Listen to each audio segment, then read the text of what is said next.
My name is Jamie Montoya-Smith, and I'm the Prevention Coordinator for Douglas County Schools.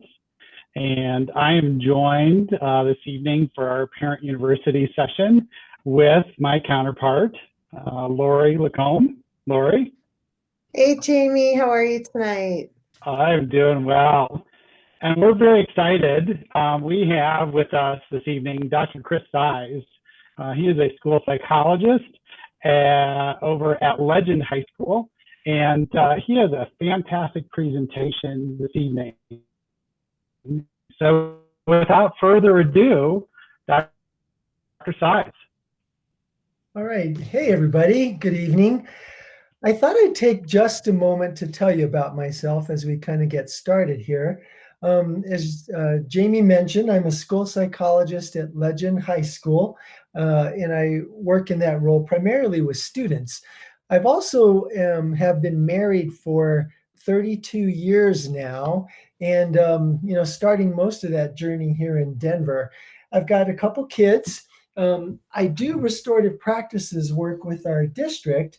And what I thought I'd do tonight is take some findings from marriage research and then connect them to family life and speak with you tonight about developing a culture of appreciation at home. And so you don't have to be married to benefit from this talk at all, because the findings, I think, apply fairly universally to relationships in general. So I hope you enjoy our time together, and you certainly can email me at Legend High School, via our school district. So let's go ahead and get started.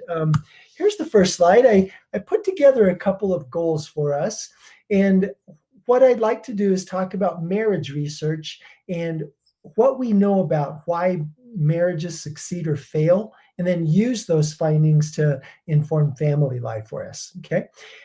And the second thing I'd like you to really kind of think about is that it is a truth in life that you get the life that you create.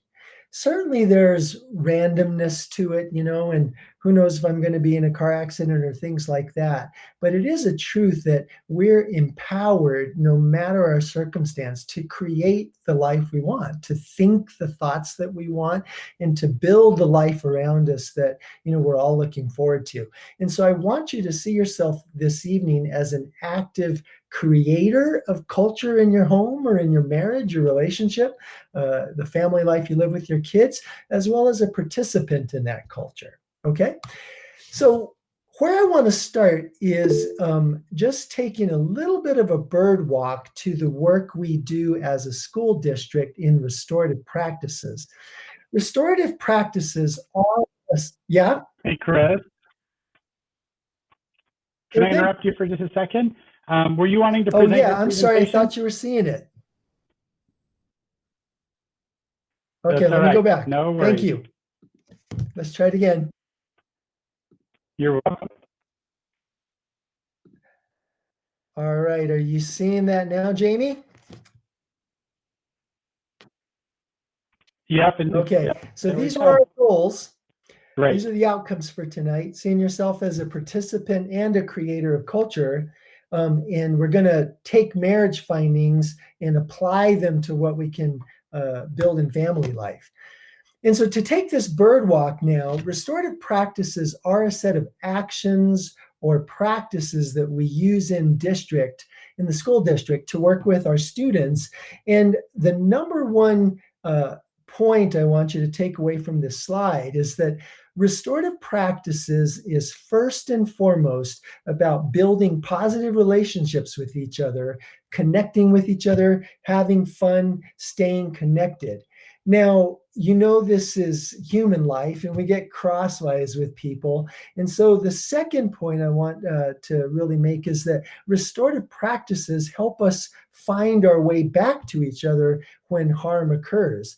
And part of that is that we have to know that we're emotional human beings, and we need an emotional literacy to guide our work. We have to manage emotions in a way that makes us effective with each other. So I'm going to come back to these points a little bit as we go along, but let's go ahead now and talk about culture. So I think this is something that we're all fairly familiar with.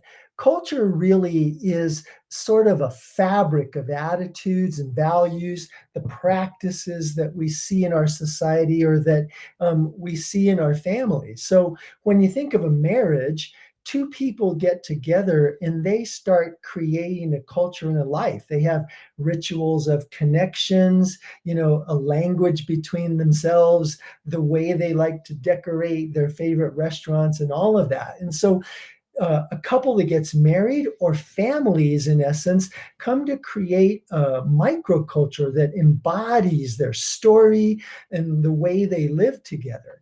And so what we want to do in this talk is we want to talk about how we create positive cultures where we can thrive as individuals, we can thrive as couples, and then our kids can thrive.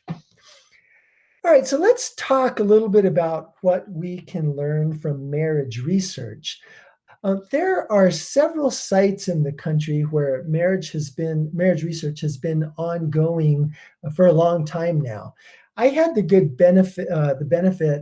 fortune of benefiting from my mentor, Howard Markman and Scott Stanley, here at the University of Denver in Colorado at the Center for Marital and Family Studies. That's where I trained and got my PhD in clinical child psychology.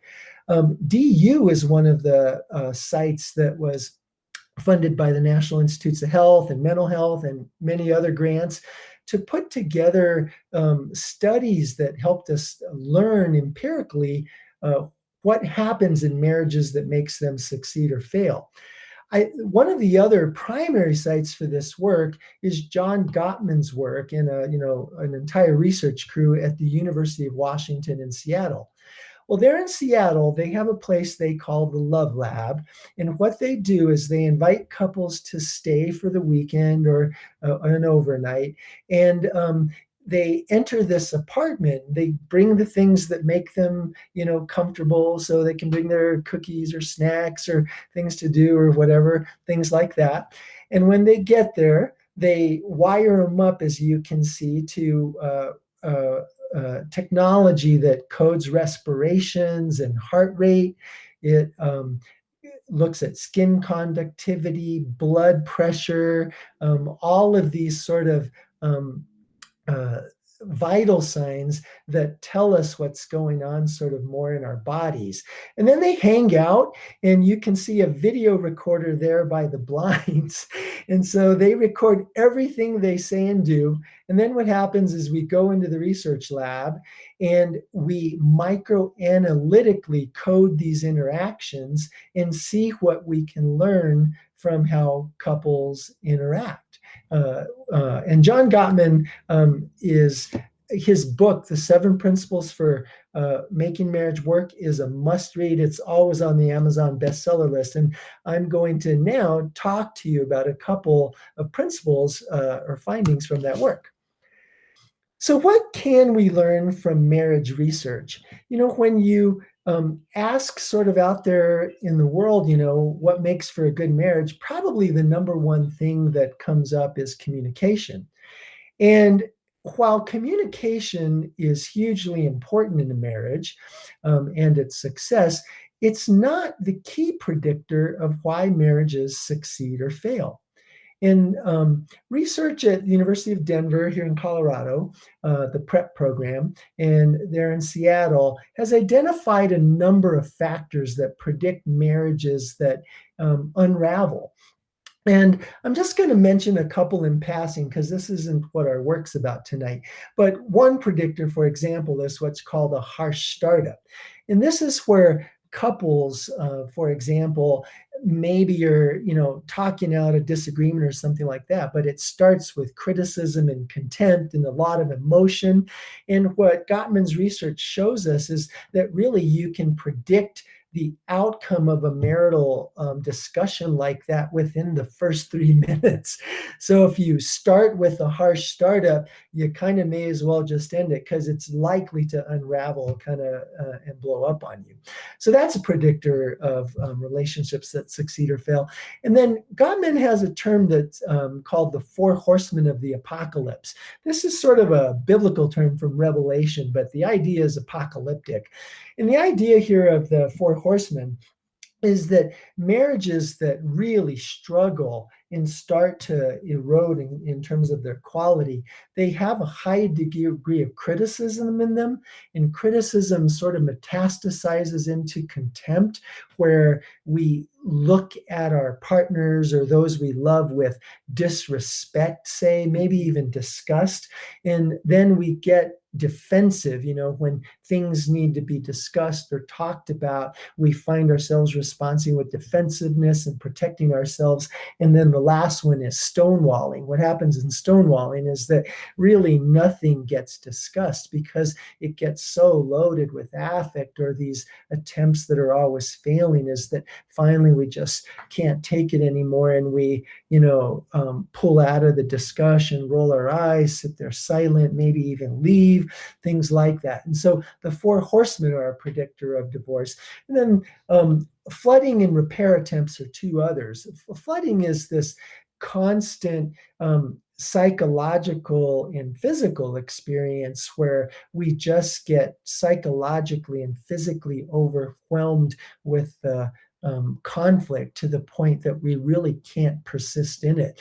And over time, what happens is, probably as a mechanism of self-protection, we start to disengage. And then last, it's not on my slide, but I think I'll mention repair attempts.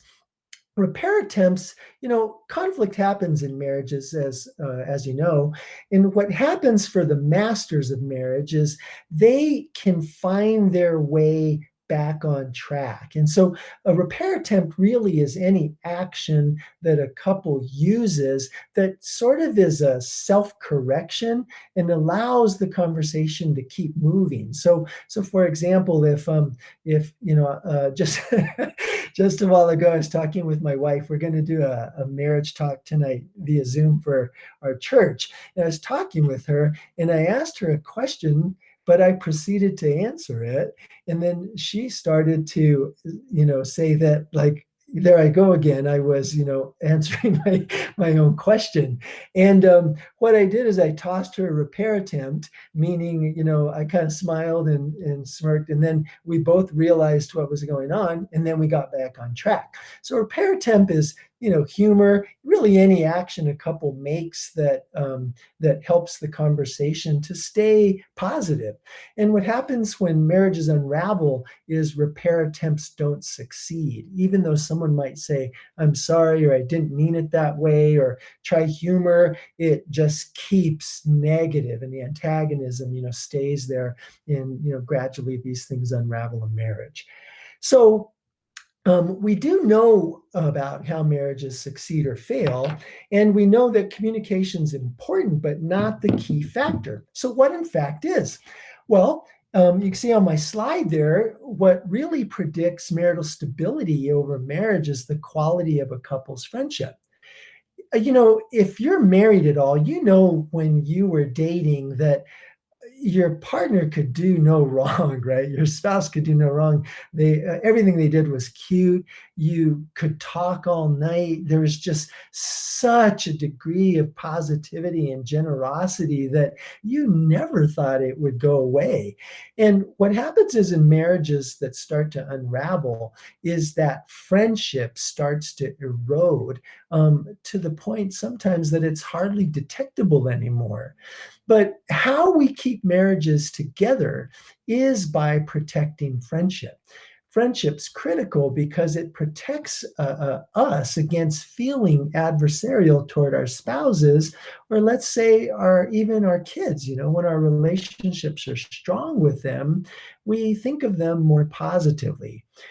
So let's move now to this next concept, these two below: positive sentiment override and negative sentiment override. What are those?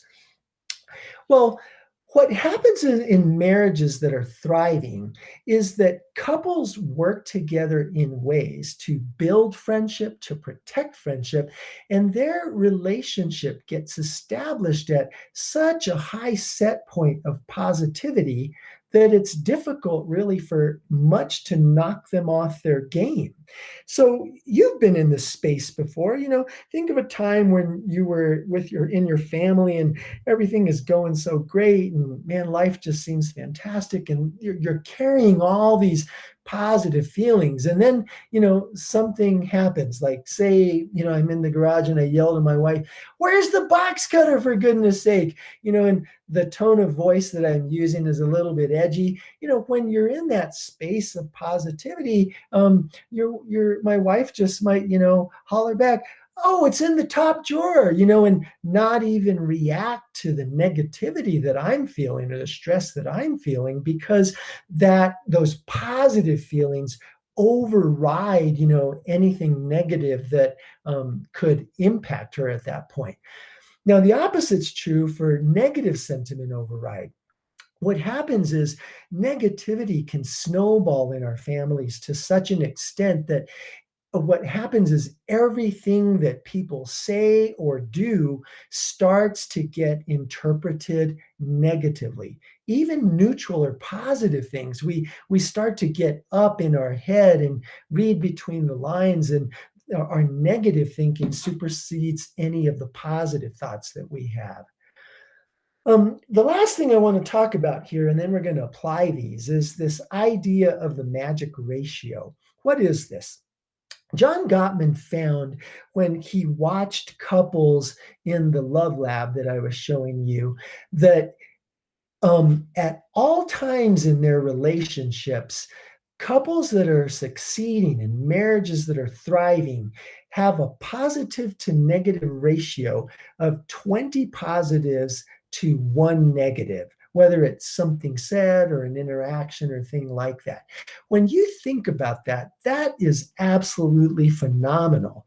And master teachers in our school district, for example, are the same. They're walking around the classroom, talking about kids, complimenting, "Look at your effort. I love the way you guys are collaborating," so on and so forth. Really rewarding places to be when you have a family where the ratio of positive to negatives is 20 to 1. So what's the 5 to 1? What Gottman found is that even when couples are in conflict, the masters of marriages had ratios of positivity to negativity of 5 to 1. So even though, difficult things might be said, they still managed to use humor or wink or say, "Yeah, I did that," and laugh, or they were always approaching it with positivity. And so let's take these findings now and let's start to apply them to what we know about family life and marriage, so we can talk about building positive cultures at home. So if you recall from the slide before, what I mentioned was that friendship is what is protective of a marriage. And the lack of that, or the erosion of that, really is what predicts divorce. Friendship is related to marital stability. So in Gottman's book, The 7 Principles, he opens with talking about 3 key ideas that help nurture friendship. The first is love maps, and we're not going to talk about that tonight. The second principle is what he calls turning toward instead of away. And so I want to talk about that a little bit as it applies to family life. So when human beings get together, we're always making bids, is what Gottman calls them, bids for each other's attention.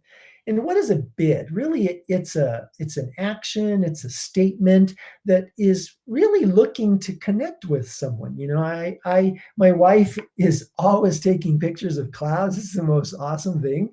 And then I'm, always getting the bid, "Hey, look at those clouds," or, "Chris, did you see that sunset?" or something like that. At that moment, I have a choice to make. To turn toward would be to say, "Oh yeah, they're so fluffy. Reminds me of cotton candy," or those clouds in New Mexico that get really tall, something like that. So a bid is an action or a gesture for connection, and turning toward that bid fills our emotional bank account, and it establishes trust and builds friendship. When we do that consistently, day in, day out, all the time, right? What Gottman found was that couples that stayed together in the love lab, they turned toward bids about 86% of the time versus marriages that unravel, couples only turn toward a bid about 33% of the time. And it's interesting because when we miss a bid, the likelihood of our partner rebidding in the next 10 minutes is really low. And sometimes it just never happens. It's like we get injured psychologically and we don't reach back out. So this idea of turning toward is critical. Let's think about our kids for a second. So your kid says, comes into the family room and maybe says something like, nobody loves me around here. To turn toward would be to say, hey, sweetie, tell me about that. I want to understand what you're feeling. That's a bid.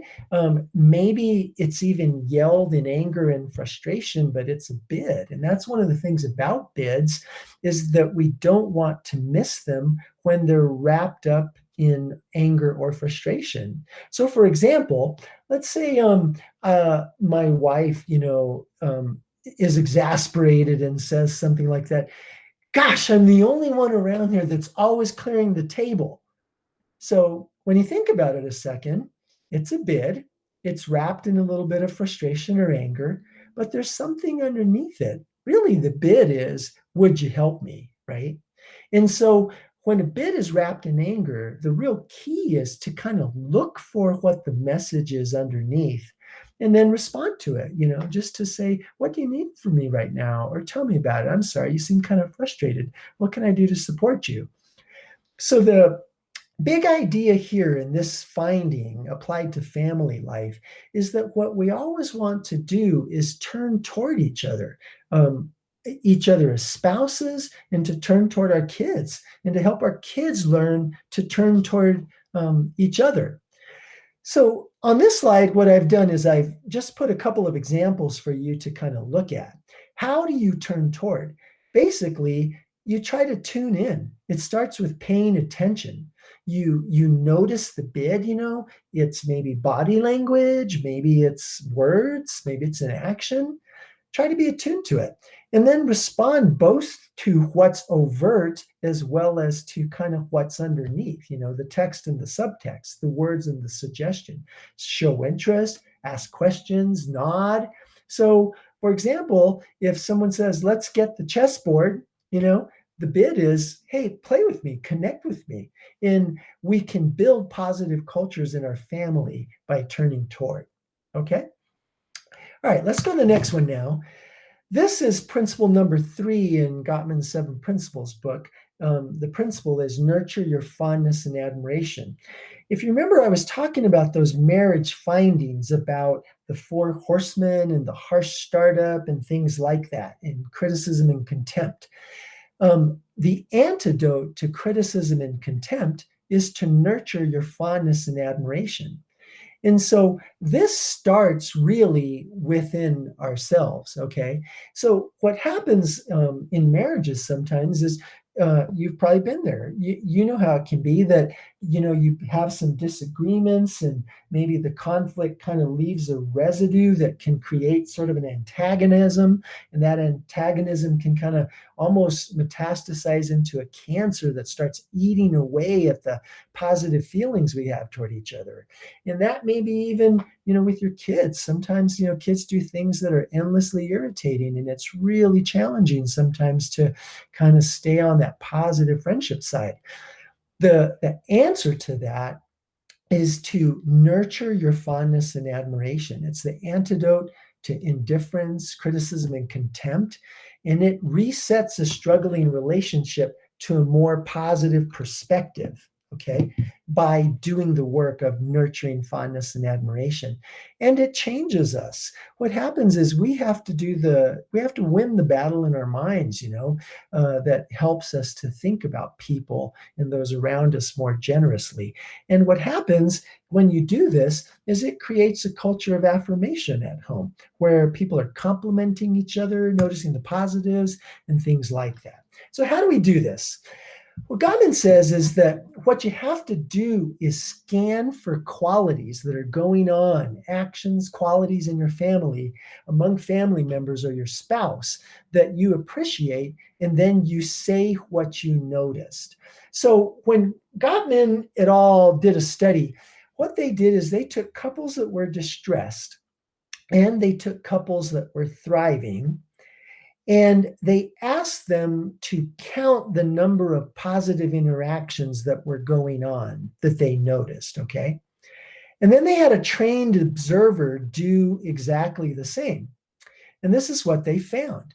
They found that for couples that were in thriving marriages, the number of positives that they noticed during an evening of a few hours were about the same as the trained neutral researcher.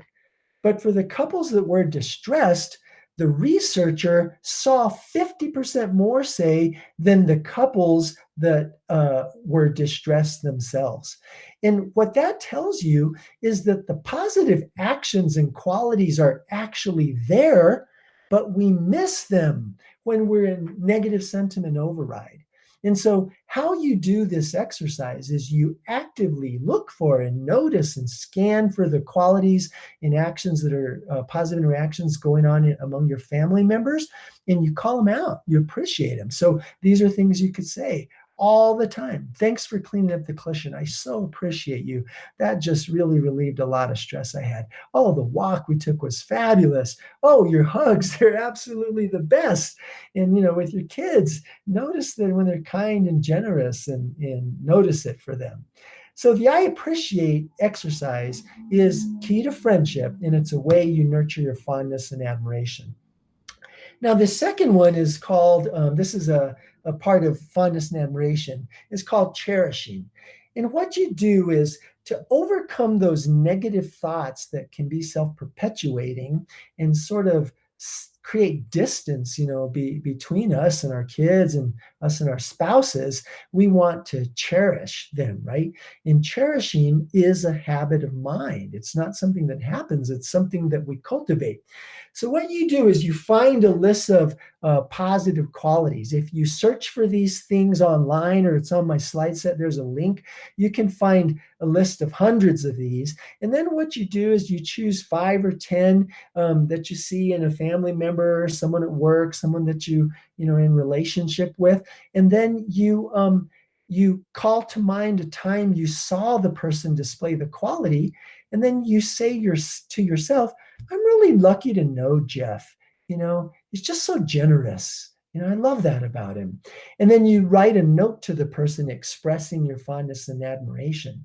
So this is doing the personal work of within your own mind and actions, nurturing fondness. And so here's an example of a quality list that you can use. And I've only put a few on here. Like I said, there's hundreds, but you would pick one of these and, notice it and, affirm it in somebody else. Okay.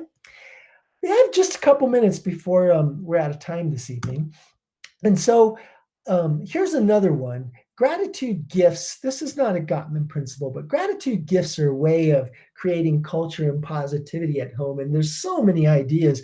You could Google these things online, but you could frame a picture of you and your child or you and your spouse, write on a packet of seeds. Every time you see these blossoms, think of how much I love you. You could make your child's bed.